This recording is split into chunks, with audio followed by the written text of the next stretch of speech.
नमस्कार, मी विशाल परदेशी. या बुलेटिनमध्ये आपलं सगळ्यांचं स्वागत. न्यूज 18 लोकमतच्या सगळ्या दर्शकांना नारळी पौर्णिमा आणि रक्षाबंधनाच्या खूप खूप शुभेच्छा. आज आपण एका महत्त्वाच्या विषयाला हात घालतोय. निसर्ग कोपतोय. होय, निसर्ग कोपतोय. सांगलीत आयोजित पूर परिषदेमध्ये राज्याच्या मंत्र्यांनी निसर्ग आणि पर्यावरणावर विचारमंथन केलं. निसर्गाशी मानवानं फार मोठा खेळ केलेला आहे आणि त्यामुळे त्याचे दूरगामी परिणाम भोगावे लागणार आहेत असं म्हणत राज्याचे जलसंपदा मंत्री जयंत पाटील यांनी पर्यावरणाच्या हानीवर लक्ष केंद्रित केलं आहे. पूर येणं, शहरात बिबट्या, मगरी येणं हे निसर्गाशी केलेल्या खेळाचेच परिणाम असल्याचं जयंत पाटील म्हणाले. तर वर्षानुवर्ष मानवानं शोषण आणि प्रदूषण केल्यामुळेच परमेश्वर आपल्याला शिक्षा देत असल्याचं वक्तव्य राज्यमंत्री विश्वजित कदम यांनी यावेळी केलं.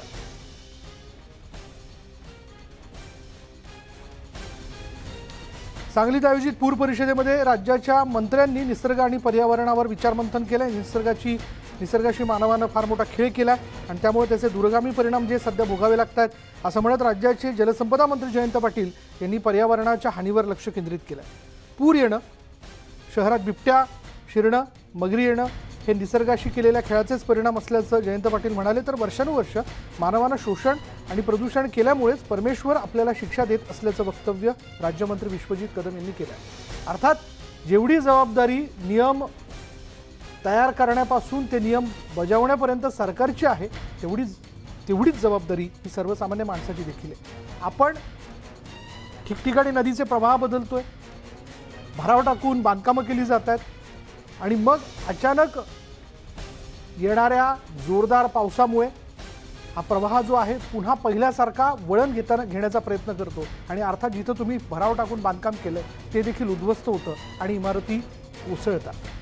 वृक्षतोड होते मोठ्या प्रमाणात. ग्लोबल वॉर्मिंगच्या अनेक समस्यांना आपण तोंड देतोय. वृक्षतोडीच्या नादात आपण प्राण्यांकरता आवश्यक असणारे कॉरिडॉर गायब करतोय आणि त्यामुळे शिकारीच्या शोधात बिबट्या देखील शहरात मानवावरती हल्ले करताना दिसतात.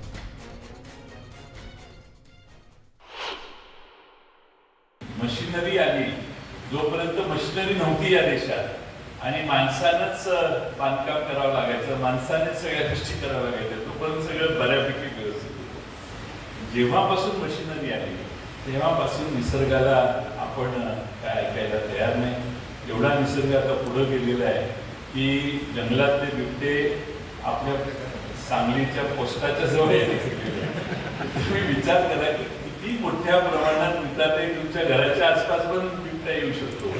अशी बाहेर पडताना रात्री बॅटरी घेऊन फिरायचा प्रश्नच नाही. तर सगळ्याच परिस्थिती गंभीर आहे. मगरी यायला लागल्या, मगरी फार मोठ्या प्रमाणात आपल्या नदीत आहे. त्यामुळं एकंदर गंभीर विषय झालेला आहे. मानवाच्या सरकारच्या मदतीने मानवाच्या लिमिटच्या पलीकडे जाऊन या संकटाचं आव्हान आपल्या सर्वांच्या समोर उभं आहे. आणि याच विषयी आपण सविस्तर बोलणार आहोत. सर्वहारा जन आंदोलनाच्या उल्का महाजन आपल्याबरोबर आहेत. एक सामाजिक कार्यकर्ता म्हणून देखील त्यांची मोठी ओळख आहे. उल्काताई, नमस्कार. ताई, मला पहिला प्रश्न आपल्याला असा विचारायचा आहे की जयंत पाटील यांनी या कार्यक्रमाच्या निमित्ताने एक प्रकारे व्यवस्थेचं अपयश याची कबुली देखील दिली आहे. अर्थात तेवढीच जबाबदारी माणसाची देखील आहे की त्यांनी नद्यांचे प्रवाह बदलणं, बेकायदेशीररित्या भराव टाकून बांधकामं करणं, प्राण्यांसाठी आवश्यक असणारे कॉरिडॉर, त्यातले वृक्ष कत्तल, याला माणूस पण तेवढाच जबाबदार आहे. याकडे आपण कसं बघता? नाही, निश्चितच ही जी आपत्ती आता ओढवली आणि विशेषतः कोकणातल्या तिन्ही जिल्ह्यांना आणि पश्चिम महाराष्ट्रातल्या कोल्हापूर, सांगली जिल्ह्यांना जो फटका बसलेला आहे पुराचा, ही आपत्ती निव्वळ निसर्गाचा कोप असं म्हणून बघून चालणार नाही. कारण वर्षानुवर्ष यापूर्वी देखील पूर येत राहिलेले आहेत, पण आताच्या या पुराने त्याचे सगळे टप्पे ओलांडलेत आणि या आपत्तीमुळे जी वाताहत झालेली आहे ती प्रचंड प्रमाणात. त्याच्यामध्ये जीवितहानी पण आहे, पण त्याहीपेक्षा अधिक मालमत्ताची नुकसानी शहरांमध्ये ज्या पद्धतीने पाणी शिरलं होतं आणि जितके तास राहिलं, या सगळ्याकडे बघताना या पुराने आणखीन गंभीर परिस्थिती ओढवली आहे, हे निश्चित. आणि त्याची कारण मीमांसा जर करायची झाली तर प्रचंड पाऊस झाला हे खरं असलं तरी त्यामागे अनेक मानवनिर्मित कारण आहेत. आणि मानवनिर्मित असं मी जेव्हा म्हणते तेव्हा माणसं म्हणजे कोण, ती काही निर्गुण निराकार नाहीये. माणसांची एक व्यवस्था आहे आणि त्या व्यवस्थेमध्ये आत्ताच्या आपण ज्या युगात राहतो आहोत, ज्या लोकशाहीमध्ये राहतोय, तिथे शासन व्यवस्थेची सर्वात मोठी भूमिका आहे. नियमनाची भूमिका जिथे शासन व्यवस्थेची आहे, ती बजावण्यात जर शासन कमी पडलं असेल, तर निश्चितच या आपत्तीमध्ये जेव्हा आपण मानव निर्मित म्हणतो, तेव्हा ती व्यवस्था निर्मित असते हे उघड आहे.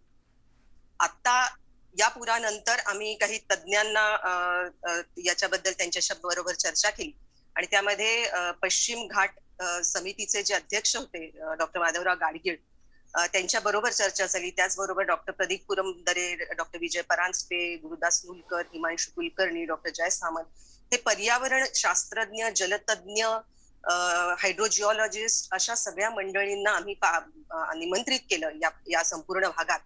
त्यांनी 11-12 ऑगस्ट पासून 19 ऑगस्ट पर्यंत या सगळ्या भागाचा दौरा केला. नागरिकांशी चर्चा केली, शेतकऱ्यांशी चर्चा केली, पूरग्रस्तांचे सगळे प्रश्न ऐकून घेतले आणि त्यामध्ये अनेक महत्वाचे मुद्दे पुढे आले.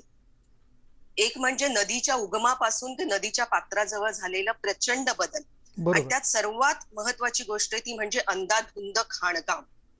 आणि ज्या प्रमाणात पर्वतराजी उरबाडली जाते, सह्याद्रीचा कडा कोसळतोय, दरडी प्रचंड मोठ्या प्रमाणात कोसळत आहेत. तळीये गाव महाड मधलं जे दरडग्रस्त झालं, दरडीमुळे पूर्णपणे त्याचं अस्तित्व पुसलं गेलं आणि मोठ्या प्रमाणात जीवितहानी तिथे झाली. त्या संपूर्ण पट्ट्यामध्ये आपण महाड पासून निघाल्यानंतर प्रचंड मोठ्या प्रमाणात क्वारीज आहेत, दगडांचं मातीचं खाणकाम चालू आहे आणि ते अत्यंत अनियंत्रित पद्धतीने आहे. त्याला कसलंही नियमन नाही, किती काढायची, कशा स्लोप मध्ये काढायची, त्याच्या मागचं काही शास्त्र आहे ते देखील पाळलं गेलेलं नाही. आणि रेल्वेच्या भरावासाठी आणि नॅशनल हायवेच्या रुंदीकरणाच्या भरावासाठी जो दगड आणि माती वापरली गेली आहे ती ह्या सगळ्या सह्याद्रीच्या कड्यातून ओरबाडून काढलेली. आणि त्यामुळे तिथे जागोजागी आपल्याला असं दिसतं की आता ज्या म्हणजे एकेका रोडला आपल्याला 40 ते 50 दरडी कोसळलेल्या दिसतात. जीवितहानी फक्त तळीये या गावात झालीये, पण बाकी धोका येत्या काळात सुद्धा अनेक गावांना तिथे असणार आहे. हे जसं एक महत्वाचं कारण आहे, त्याचबरोबर अनियंत्रित औद्योगिकीकरण आणि त्यामुळे होणारं प्रचंड प्रदूषण. यामध्ये पर्यावरण तज्ज्ञ हे सांगतात की प्रदूषणामुळे हवेमध्ये जे एरोसोल्सचं प्रमाण वाढतं, त्यामुळे कमी काळात प्रचंड वृष्टी होणं, अतिवृष्टी होणं, ज्याला आपण ढगफुटी म्हणतो, या प्रकारची प्रचंड वृष्टी होणं हे तिथे संभवतं आणि त्याच्या मागचा थेट संबंध हा तिथल्या प्रदूषणाशी आहे. त्यामुळे अनियंत्रित औद्योगिकरण, बेकायदेशीर बांधकाम, शहरात आणि शहराभोवती झालेल्या प्रचंड मोठ्या घडामोडी, नॅशनल हायवे आणि रेल्वेचा भराव घालताना अजिबात शासकीय दृष्टिकोन वापरला न जाणं, पाण्याचा निचरा होण्यासाठी जागाच ठेवल्या न जाणं आणि त्यामुळे ज्या मोऱ्या बांधल्या आहेत त्या अपुऱ्या आहेत, त्यातून पाणी वाहून जात नाही आणि दोन्ही बाजूला अक्षरशः पाण्याचे प्रचंड साठे तयार होतात. त्यामुळे या भरावात आणि बांधकामामध्ये जराही दृष्टी वापरलेली नाही. त्याचबरोबर या सर्व शहरांमध्ये साठलेला कचरा ही एक प्रचंड मोठी समस्या आहे आणि तो कचरा नदीने वाहून आणला, शहरांमधल्या घराघरामध्ये तो कचरा गेला. आता तो उपसून काढून पुन्हा एकदा नदीच्या काठावर ठेवण्यात आला. म्हणजे तो पुन्हा नदीत तरी जाणार किंवा आणखी एकदा जर मोठा पाऊस आला तर परत तो घरांकडे वळणार. हे जे सगळं आहे, ज्याच्या मागे नियमन नियंत्रण जे शासन व्यवस्थेने करायला हवं ते दिसत नाहीये. शहरांमध्ये बुजवलेली तळी आणि विहिरी ही एक मोठी समस्या आहे आणि त्यामुळे पाण्याला जायला जागा राहणे, शिवाय ज्या प्रकारचं बांधकाम चालू आहे, प्रत्येक बिल्डिंग स्वतःच्या भोवती एक कंपाऊंड बांधते, त्या कंपाऊंडच्या आतमध्ये कॉन्क्रिटीकरण, लाद्या घालणं असं केलं जातं. पाण्याचा निचरा होण्याच्या शहरामधल्या ज्या ज्या जागा आहेत त्या सगळ्या बुजवल्या जातात. याला नियोजन शून्य विकास असं म्हणता येईल. त्याचबरोबर बदललेलं शेतीचं स्वरूप, डोंगरावर ज्या प्रकारची लागवड करण्यात आलेली आहे त्यात मुळं, ज्या झाडांची मुळं माती धरून राहतात अशा प्रकारची झाडं न राहणं आणि त्यामुळे मातीची धूप मोठ्या प्रमाणात होणं, पिकांचे बदललेले प्रकार, कोल्हापूर भागामध्ये नद्यांच्या जवळ वाढलेली प्रचंड मोठ्या प्रमाणात ऊसाची शेती, या सगळ्या गोष्टी याच्यामध्ये भर घालतात. आणि त्यामुळे एका बाजूला नागरिक आपलं जे पारंपरिक एक समज होती, ज्ञान होतं, शेतकऱ्यांमध्ये होतं, ग्रामीण जनतेमध्ये होतं, ते भान हरवून बसतायत. कारण एक विकासाची अंधाधुंद लाट या पुराच्या आधीच आपल्यावर आदळून पडतो आहे तो तथाकथित भ्रामक विकासाचा पूर. आणि त्या विकासाच्या नावाखाली कंत्राटदारी आणि अनियंत्रित अशा प्रकारचं प्रचंड काम हे जे लादलं जात आहे त्यातून अनेक प्रश्न उद्भवत आहेत. आणि त्यामुळे नदीला भिंत बांधून, संरक्षक भिंत बांधून पुराचं हे थांबवणं, संकट पुढे टाकणं, हा तर अगदीच हास्यास्पद आणि अशास्त्रीय प्रकार. त्याच्यावर मोठ्या प्रमाणात चर्चा व्हायला हवी. तातडीची उपाययोजना आवश्यक आहे, त्याचबरोबर दीर्घकालीन उपाययोजना सुद्धा आवश्यक आहे. त्यामुळे तातडीच्या उपाययोजनेमध्ये ताबडतोबीने जिथे नव्याने भराव घालण्यात आलेत आणि विकास कामं झाली आहेत तिथे पाण्याचा निचरा होण्याच्या जागा ज्या बुजवण्यात आल्या त्या ताबडतोबीने दुरुस्त करणं आणि तिथे त्या जागा करणं हा पहिली तातडीची उपाययोजना आहे. दुसरी तातडीची उपाययोजना आहे ती म्हणजे कचरा कसा हाताळायचा याबद्दल नगरपालिकांनी अतिशय गंभीरपणे दखल घेऊन तातडीचे काही निर्णय घेणं आणि हे कचऱ्याचे लोट थांबवणं. तिसरा उपाय आहे की गाळ साचलेला आहे नद्यांमध्ये, हे मोठ्या प्रमाणात आहेच, पण निव्वळ गाळ काढणं हा एकमेव उपाय नाही, कारण तिथेच सगळं थांबतं. आता आम्ही महाडच्या पुराचं बघत असताना अनेक कागदपत्र आम्ही तपासली आणि त्यात लक्षात येत आहे की 1994च्या पुरापासून शासन अनेक उपाययोजना कागदावर करतंय, बजेट अलोकेशन केल्याचं दाखवतंय, पण 94 पासून ते 2021 पर्यंत याच्यातली एकही योजना पुढे गेलेली नाही. जे बजेट अलोकेशन झालं ते परत गेलं की ते वापरल्याचं दाखवून पैसे इकडे तिकडे गेले हे शोधण्याची गोष्ट आहे. पण ही खूपच खेदजनक गोष्ट आहे की 94 सालापासून त्याच उपाययोजना, 94ला तीच, पुन्हा 97ला तीच, पुन्हा 2019 मध्ये तेच, आणि प्रत्यक्षात मात्र काहीही येत नाही. म्हणजे त्यावरती काहीच झालं नाही.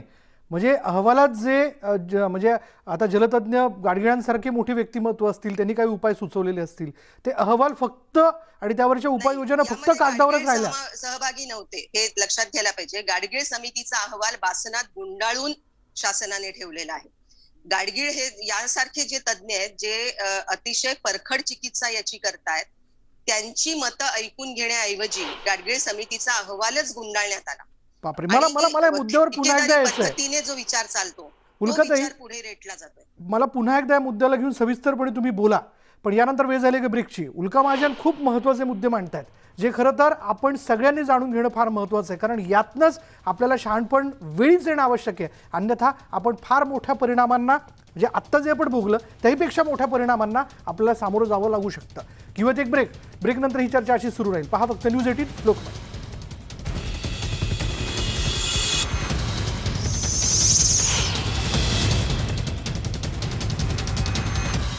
आलेल्या अफगाणी निर्वासितांची तात्पुरती जबाबदारी घ्यायला कोलंबिया तयार आहे, असं कोलंबियाचे राष्ट्राध्यक्ष इवान ड्यूक यांनी म्हटलंय.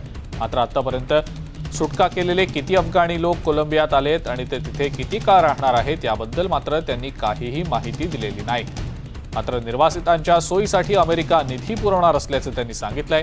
कोलंबियाच्या सहकार्याबद्दल अमेरिकेचे राजदूत फिलिप गोल्डबर्ग यांनी संयुक्त पत्रकार परिषदेत कोलंबियाचे आभारही मानले. 14 ऑगस्टपासून अमेरिकेनं अफगाणिस्तानमधून एकूण 13,000 लोकांची सुटका केली आहे.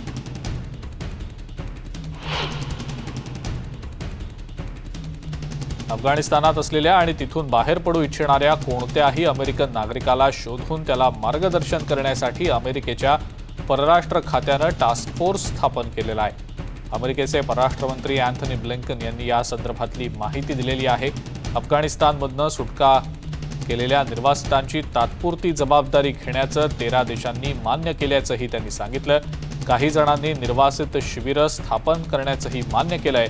हे निर्वासित Albania, Colombia, Canada, Costa Rica, Chile, Kosovo, North Macedonia, Mexico, Poland, Qatar, Tajikistan, तुर्कस्तान, संयुक्त अरब एमिरेट्स आणि उझबेकिस्तानमध्ये या निर्वासितांची सध्या तात्पुरत्या स्वरूपातली सोय केली जाणार आहे. कतारमध्ये काही काळाच्या विरामानंतर अमेरिकेच्या लष्करी विमानांनी काबूल विमानतळावरून लोकांना परत आणण्याचं काम पुन्हा सुरू केलंय, अशी माहिती अमेरिकेच्या अधिकाऱ्यांकडून देण्यात आलेली आहे. आता या सुटकेच्या कार्याला आणखी वेग आलाय आणि काबूलमध्ये सुद्धा या कामाला वेग आल्याचं मेजर जनरल हांग टेलर यांनी पेंटागॉनमध्ये सांगितलं. गुरुवार आणि शुक्रवार या 2 दिवसात अमेरिकेच्या लष्करी विमानांनी 6,000 प्रवाशांना अफगाणिस्तानमधून बाहेर काढलेलं आहे. त्यात अनेक अमेरिकन नागरिकांचाही समावेश आहे. उशीर झाल्यामुळे काबूलच्या विमानतळावर जवळपास 10,000 लोक विमानाची वाट पाहत होते, अशीही माहिती समोर येते.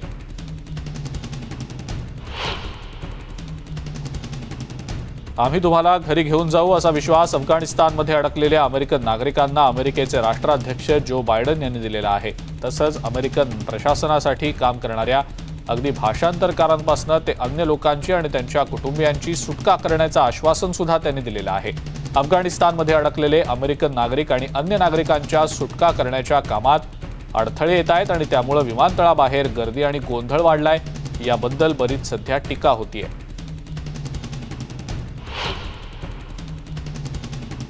आपण कदाचित पुन्हा आपल्या कुटुंबियांना भेटू पाहू शकणार नाही अशी भीती लंडनमधल्या अफगाणिस्तान आणि सेंट्रल एशियन असोसिएशन ब्रिटिश अफगाणांनी व्यक्त केलेली आहे. तालिबानमधून आपल्या जिवलगांची सुटका करण्यासाठी त्यांची धडपड सुरू आहे. तालिबान्यांनी अफगाणिस्तानमध्ये कब्जा मिळवल्यापासून तिथं अडकलेल्या अनेकांचे नातेवाईक आपल्या कुटुंबियांबद्दल आणि तिथल्या सुटका करणाऱ्या विमानांबद्दल सतत चौकशी करतायत. अनेकांचे नातेवाईक सरकारसाठी किंवा नाटोसाठी काम करतायत, त्यामुळं ते धोक्यात असतील की काय अशी त्यांची भावना आहे.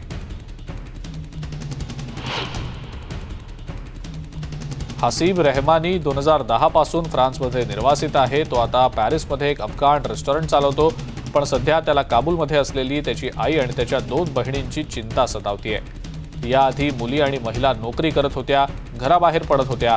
आता मात्र बाहेर जाताना भाऊ, नवरा किंवा वडील अशा कुटुंबातल्या कोणत्या तरी पुरुषाची सोबत त्यांना घ्यावीच लागते, असं हसीबनं दी असोसिएटेड प्रेसला सांगितलंय. तालिबानमुळेच हसीबलाही 2009 मध्ये देश सोडून निर्वासित व्हावं लागलं होतं. त्यावेळेला तो बागलाण प्रांतात संसदेतल्या एका लोकप्रतिनिधीचा बॉडीगार्ड होता. इराणमार्गे 7 महिन्यांचा प्रवास करून तो फ्रान्सला पोहोचला.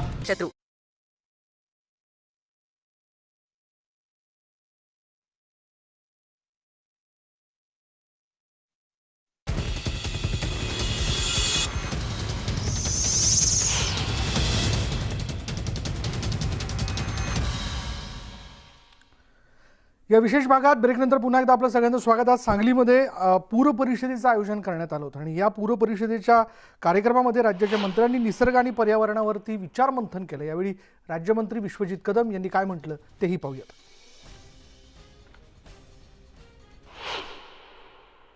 करोना गेल्या 1.5 वर्षापासून आपण सगळे करोनाच्या सामोरी दुर्दैवाने जात आहोत. त्यातही मोठं नुकसान आरोग्याचं करण्याचं आपल्या सगळ्यांचं होते.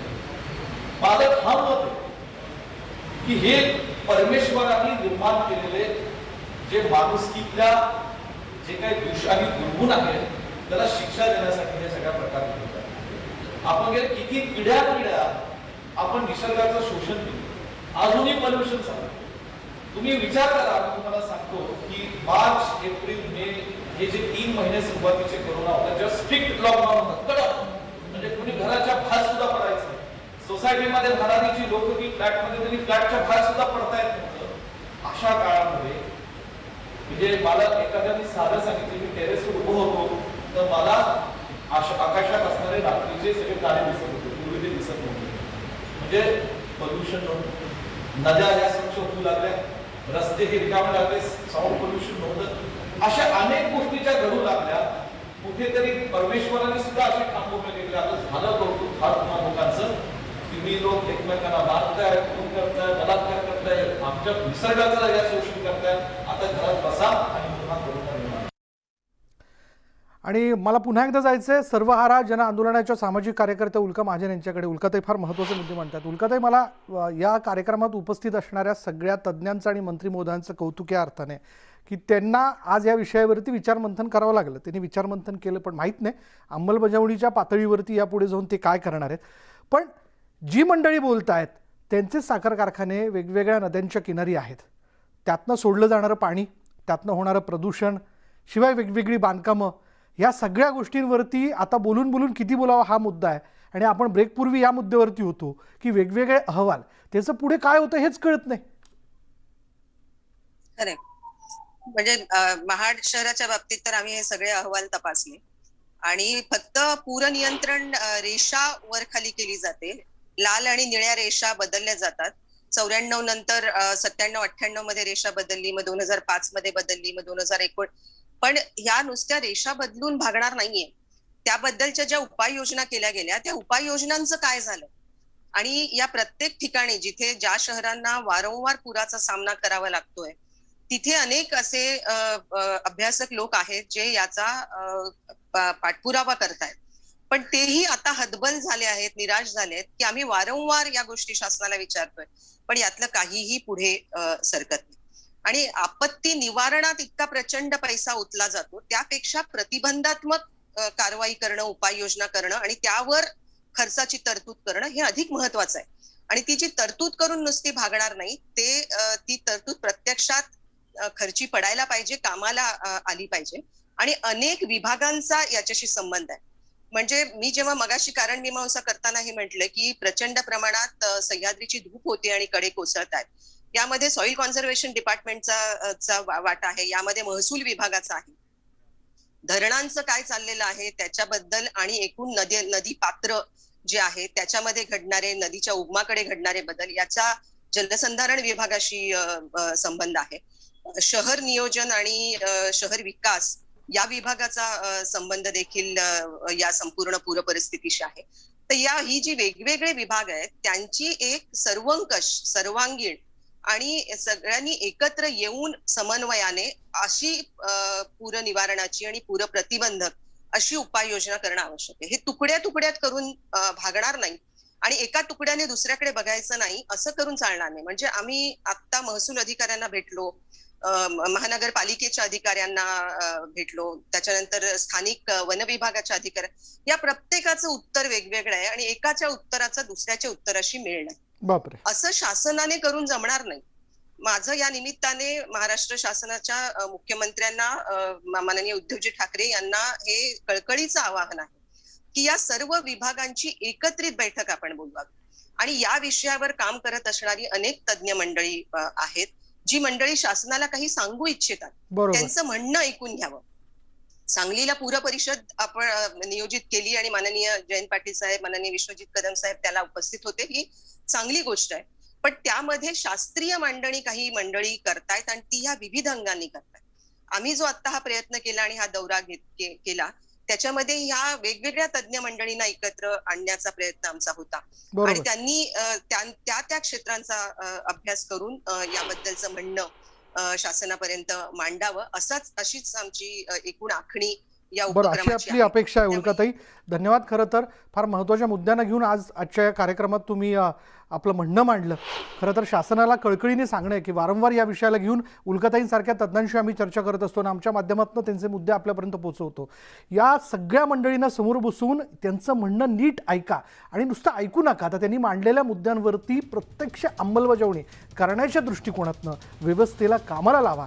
अन्यथा या पूरस्थितीमध्ये आपण जे भोगलं ते येणाऱ्या काळात अधिक भीषण असू शकतं, हे तितकंच खरं. आणि हे कोणा वेगळ्या ज्योतिषाला सांगण्याची गरज नाही आहे, कारण हे होईल. त्यामुळे आत्ताच सावध व्हायला हवं. यानंतर इथेच थांबणार आहोत. पहा फक्त न्यूज 18 लोकमत.